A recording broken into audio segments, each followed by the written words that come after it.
amahoro ukomeye ntambara no mu ngorane amba hafi ntanererane nabonye inshuti iruta izindi iyo nshuti nta yindi ni Yesu inshuti nkugengana ntigusige no mu rupfu murabyana nabonye inshuti iruta izindi iyo nshuti nta yindi ni Yesu inshuti nkugengana ntigusige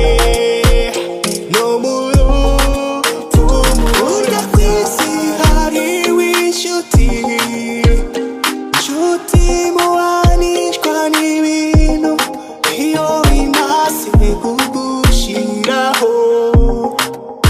batangira kukuvuga mu bandi bamwe bati uriyaraya abandi nabo bazi gucungite ariko nge inshuti nabonye bishobora guhinduka abayo burya kw'isi hariho inshuti inshuti muhanishwa n'ibintu iyo bimaze kugushiraho